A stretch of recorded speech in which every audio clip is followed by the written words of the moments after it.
Yang A. Adopsi inovasi. Adopsi inovasi merupakan sebuah proses pengubahan sosial dengan adanya penemuan baru yang dikomunikasikan kepada pihak lain, kemudian diadopsi oleh masyarakat atau sistem sosial. Inovasi adalah suatu ide yang dianggap baru oleh seseorang, dapat berupa teknologi baru, cara organisasi baru, cara pemasaran hasil pertanian, dan sebagainya. Proses adopsi merupakan proses yang terjadi sejak pertama kali seseorang mendengar hal yang baru sampai orang tersebut mengadopsi, menerima, menerapkan, menggunakan hal tersebut. Selanjutnya 5 kategori adopter berdasarkan keinovatifannya, yaitu yang pertama inovator. Inovator merupakan golongan yang selalu merintis, mencoba dan menerapkan teknologi baru dalam pertanian dan mampu mengajak petani untuk ikut dalam penyuluhan. Yang kedua ada pelopor, yang dimana golongan yang mengusahakan sendiri pembaruan teknologi dan lebih meyakini adanya agen pembaruan atau penyuluhan. Yang ketiga ada penganut dini, di mana golongan orang yang selangkah lebih maju. Mereka biasanya orang yang pragmatis, nyaman dengan ide yang maju, tetapi mereka tidak akan bertindak tanpa pembuktian yang nyata tentang keuntungan yang mereka dapatkan dari sebuah produk baru. Yang keempat ada penganut lambat, di mana orang-orang yang konservatif pragmatis yang sangat membenci resiko serta tidak nyaman dengan ide baru, sehingga mereka belakangan mendapatkan inovasi setelah mereka mendapatkan contoh. Yang kelima ada kolot, di mana golongan akhir yang memandang inovasi atau sebuah perubahan tingkah laku sebagai sesuatu yang memiliki resiko tinggi. Selanjutnya faktor yang berhubungan dengan adopsi inovasi. Menurut Rogers, terhadap faktor yang dapat mempengaruhi kecepatan adopsi inovasi diantaranya ada yang pertama ada umur, di mana umur mempengaruhi kecepatan adopsi inovasi. Adopter dengan umur yang lebih muda, lebih inovatif, dan lebih cepat dalam mengadopsi suatu inovasi.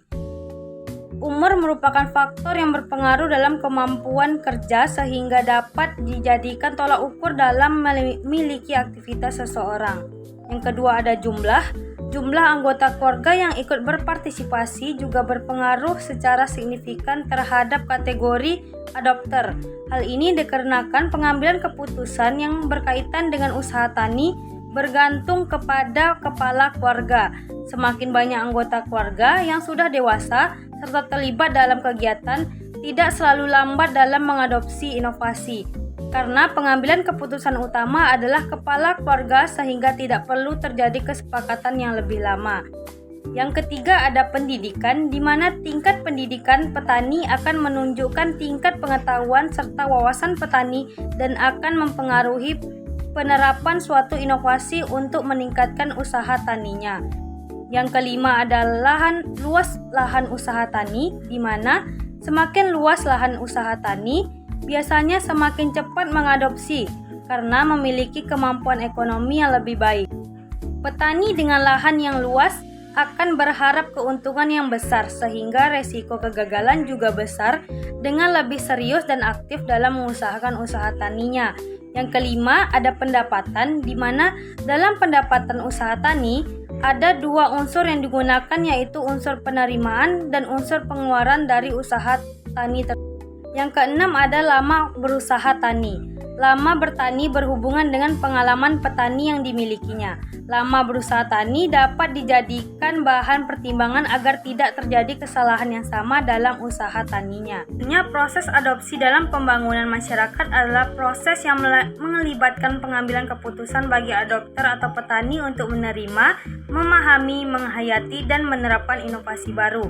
Inovasi yang tepat guna dan memiliki kompatibilitas dengan kebiasaan, pengalaman, dan nilai-nilai yang dimiliki oleh khalayak sasaran akan lebih mudah diadopsi.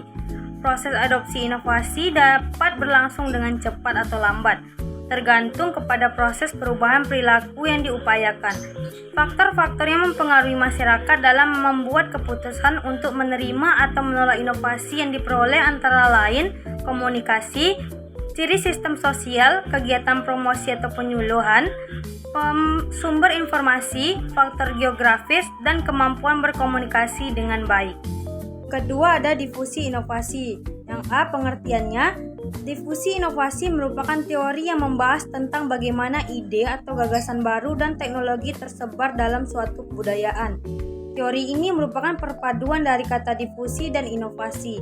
Dalam Kamus Besar Bahasa Indonesia, kata difusi memiliki arti berupa penyebaran atau perembesan sesuatu berupa kebudayaan, teknologi, atau ide dari suatu pihak ke pihak lain. Sedangkan inovasi memiliki arti sebagai pemasukan atau pengenalan hal-hal yang baru, yakni sebuah pembaruan. B. Jenis difusi inovasi. Yang pertama, difusi sentralisasi. Segala sesuatu menyangkut kapan dimulainya sebuah inovasi, penilai, hingga saluran komunikasi yang digunakan terkait proses difusi yang dilakukan oleh seorang pemimpin.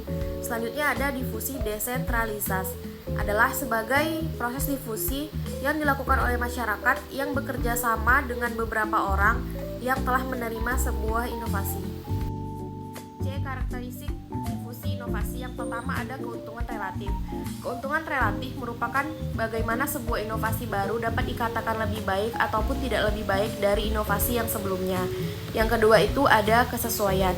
Kesesuaian dalam difusi inovasi berkaitan erat dengan bagaimana sebuah inovasi dapat sesuai dengan keadaan, kebudayaan, dan nilai-nilai dalam masyarakat itu sendiri. Yang ketiga ada kerumitan. Kerumitan merupakan tingkatan ketika suatu inovasi dianggap memiliki kerumitan sehingga seseorang relatif lebih sulit untuk mengerti dan menggunakan inovasi terbaru tersebut. Selanjutnya ada dapat diuji coba. Dapat diuji coba memiliki arti jika suatu inovasi dapat dicoba dalam skala kecil, biasanya juga dapat lebih cepat diadopsi dibandingkan dengan inovasi yang tidak bisa dicoba lebih dahulu. D. Elemen difusi inovasi. Yang pertama ada inovasi. Inovasi diartikan sebagai sebuah gagasan, ide, tindakan, atau barang yang dianggap baru oleh seseorang. Selanjutnya ada saluran komunikasi. Saluran komunikasi dalam difusi inovasi dapat dikatakan sebagai alat untuk menyampaikan pesan-pesan inovasi dari sumber kepada penerima. Selanjutnya ada jangka waktu. Jangka waktu dalam difusi inovasi ini merupakan sebuah proses keputusan dari mulai seseorang mengetahui sampai memutuskan untuk menerima ataupun menolaknya. Selanjutnya ada sistem sosial. Sistem sosial merupakan tata tingkah laku yang menyangkut hak dan kewajiban yang ditentukan oleh masyarakat bagi seseorang yang menduduki posisi tertentu dalam lingkungan masyarakat. Kategori adopter dalam teori difusi inovasi. Yang pertama ada inovator. Inovator merupakan orang yang memperkenalkan inovasi, gagasan, ide, atau metode yang baru. Yang kedua ada perintis atau pelopor. Perintis atau pelopor diartikan sebagai seseorang yang memulai untuk mengerjakan sesuatu. Yang ketiga ada pengikut dini. Pengikut dini merupakan mereka yang bersama-sama menjadi pengikut awal dalam suatu inovasi. Yang keempat itu ada pengikut akhir. Pengikut akhir merupakan mereka yang secara bersama-sama menjadi pengikut terakhir dalam suatu inovasi. Yang kelima ada kelompok kolot atau tradisional. Kelompok kolot ini merupakan kelompok terakhir yang paling sulit dalam menerima sebuah inovasi baru.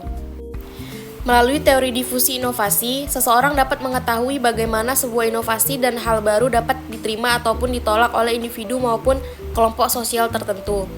Hal ini merupakan sesuatu yang penting diperhatikan jika kita hendak mencoba sesuatu yang baru dan berusaha mempengaruhi kelompok tertentu.